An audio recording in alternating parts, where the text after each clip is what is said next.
किसानों के समर्थन में 2 दिवसीय दौरे पर अपने विधानसभा क्षेत्र टोंक में पहुंचे पूर्व उप मुख्यमंत्री सचिन पायलट ने कई गांवों में जनसभा को संबोधित किया। इस दौरान क्षेत्र के लोगों ने उनका जबरदस्त स्वागत किया।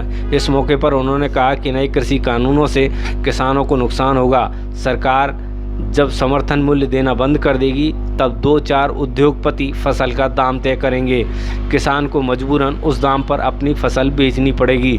सरकार पिछले 70 साल से जो मदद और छूट किसानों को दे रही थी उसको बदलकर अब बहुराष्ट्रीय कंपनियों और बड़े बड़े उद्योगपतियों को दिया जा रहा है। ठंड के मौसम में किसान लगातार बैठे हैं और मैं केंद्र सरकार से पूछना चाहता हूं कि अगर यह कानून किसानों के हित में होता तो आज किसान धरना क्यों दे रहे हैं। अगर यह कानून किसान हित में होते तो सरकार के सहयोगी दल अकाली दल के नेता इस्तीफा क्यों दिया, सरकार से समर्थन वापस क्यों लिया। एनडीए के घटक दल आरएलपी ने पार्टी से समर्थन वापस क्यों लिया।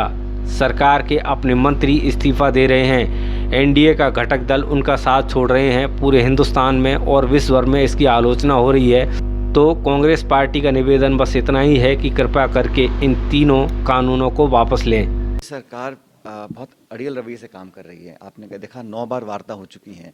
अपने ही लोगों से इतनी बार वार्ता करने की ज़रूरत क्या है। ये सिर्फ एक टालने का, थकाने का एक मैं समझता हूँ तरीका है केंद्र की सरकार का। और हमने कहा कि हम किसानों के साथ हैं। ये मुद्दा पॉलिटिकल नहीं है, इसमें बीजेपी कांग्रेस की बात नहीं है, कि छोटे किसानों के भविष्य का सवाल है। और इन तीनों कानूनों को बनाने के लिए किसने उनको विवश किया, क्या मजबूरियां थीं, स्पष्ट नहीं है। इन कानूनों से फ़ायदा क्या होगा, ये बिल्कुल स्पष्ट नहीं है।